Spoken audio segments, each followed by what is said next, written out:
À la jeunesse du Sahel, je vais aussi lancer cet appel. Jeunes du Faso, du Mali, du Niger, ce combat que nous avons commencé est surtout le vôtre. La réussite de ce combat dépendra uniquement de vous, de votre engagement, de votre mobilisation et de votre capacité à défendre la souveraineté du Sahel.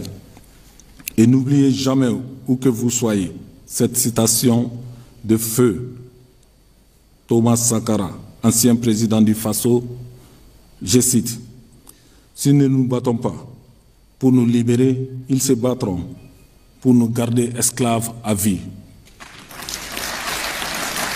Alors, jeunes du Sahel, battons-nous pour nous libérer, battons-nous pour notre dignité, battons-nous pour ne pas être esclaves, battons-nous pour ne pas être recolonisés, car la recolonisation est le pire des maux. Battons-nous, jeunes du Sahel, et soyons des remparts pour les transitions en cours sur cette terre bénie du Sahel. Car, pour faire mienne cette phrase historique du chef de l'État du Mali, le président en exercice de la Confédération des États du Sahel, colonel Assimi Goïta, je cite, « Je suis jeune au même titre que vous. Si j'échoue, c'est la jeunesse qui aura échoué. » Chers collègues, notre engagement, l'engagement de toutes les autorités de transition en cours dans la Confédération des États du Sahel envers nos pays et nos peuples est franc et sincère.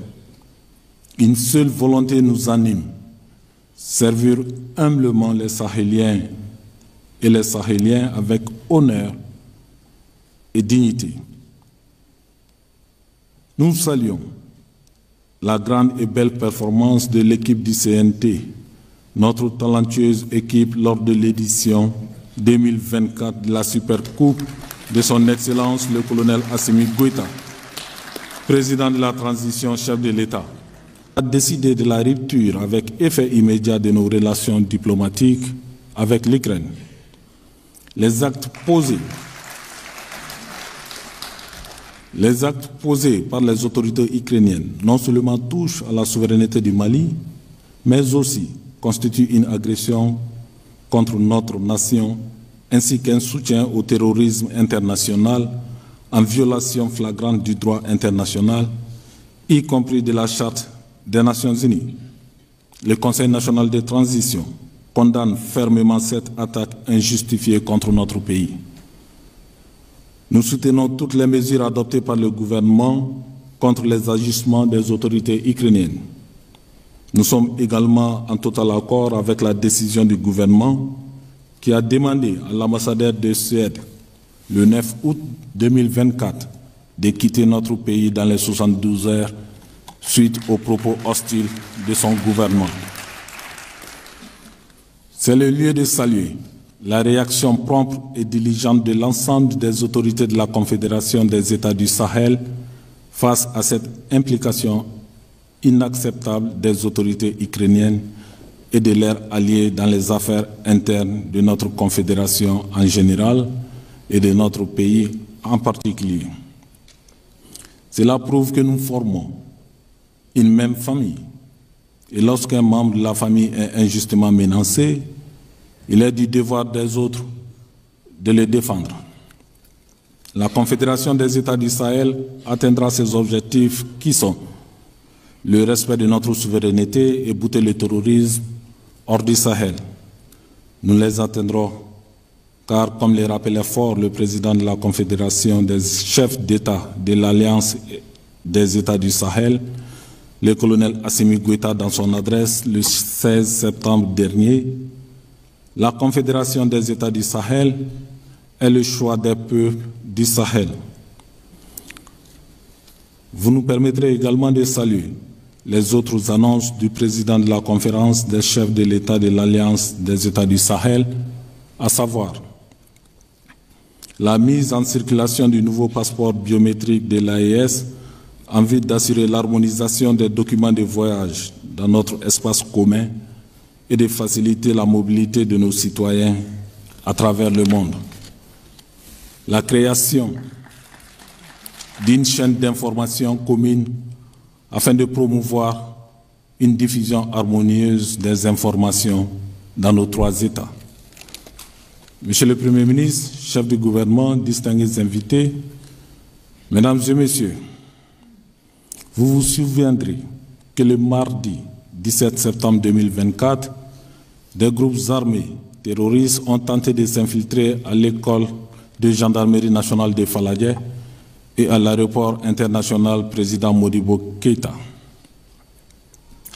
Face à cette tentative désespérée de ces individus sans foi ni loi aux objectifs inavoués qui ont voulu endeuiller le peuple malien et semer la confusion, et cela au lendemain de la fête de Maouloud, le Conseil national de transition a salué la prompte, déterminée et professionnelle réaction de nos forces de défense et de sécurité.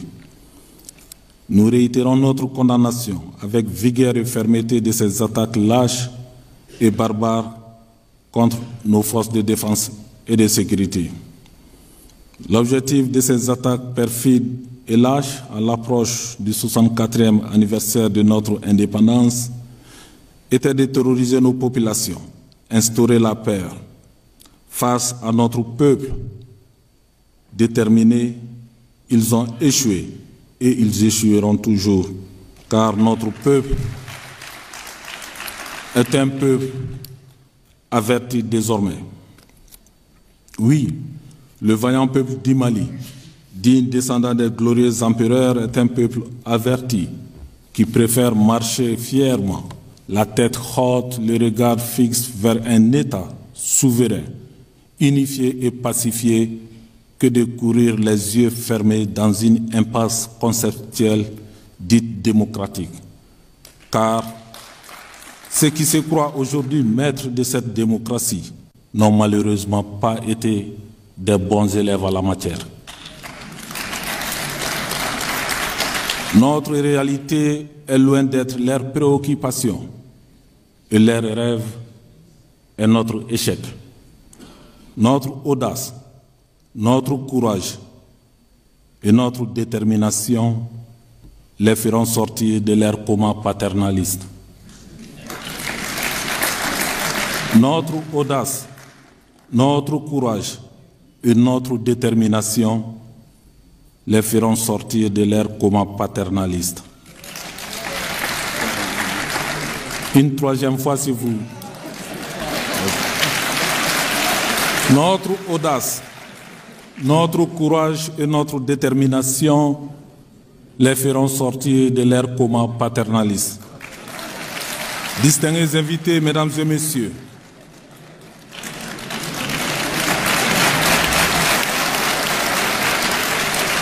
distingués invités, Mesdames et Messieurs, Tizawaten, Barça Logo, Tilaberi, et ce silence, ces lourds silences, ces silences de mort, ces silences difficilement compréhensibles de certaines chancelleries, surtout africaines. Après le silence assourdissant suite à l'attaque lâche et barbare du bateau Tombouctou, qui a coûté la vie à des enfants et à des femmes, il y a de cela une année, voici à présent le silence diplomatique dans les cas Tizawaten, avec la complicité assumée des autorités ukrainiennes et de bien d'autres encore. Ce silence aussi, notre peuple, le brave et vaillant peuple de l'Alliance des États du Sahel, saura s'en souvenir. La culture du Sahel nous enseigne que la douleur est temporaire, mais la dignité reste éternelle. Plus de 10 jours après les tueries de Barça Logo et l'attaque des terroristes et de leurs alliés à Tizawaten, on a enregistré quelques condamnations de principe. Ces légères condamnations cachent mal en réalité la chape de plomb qui pèse désormais sur certaines consciences. La mémoire collective des habitants du Sahel retiendra ce silence et en tirera les leçons. Oui, nous nous souviendrons et pour toujours des attaques lâches et barbares des Tizaouaten, des Barsalogos, mais aussi des Tillabéri contre des paisibles populations aux mains nues qui ne demandent qu'à vivre en paix sur les terres de leurs ancêtres. Oui, nous nous souviendrons, nous, mais pas ceux qui ont osé, car eux sont désormais au repos éternel par la toute-puissance de nos forces de défense et de sécurité. Que ceux qui se taisent face aux attaques lâches des terroristes et de leurs complices contre nos paisibles populations comprennent qu'un seul millimètre de l'espace géographique du Sahel ne sera occupé. Ce combat pour la souveraineté, l'intégrité territoriale du Sahel, les forces armées du Sahel le gagneront, Inch'Allah. Ils feront preuve de courage, de dignité, de fierté, de patriotisme face aux épreuves d'où qu'elles viennent. Nous les gagnerons parce que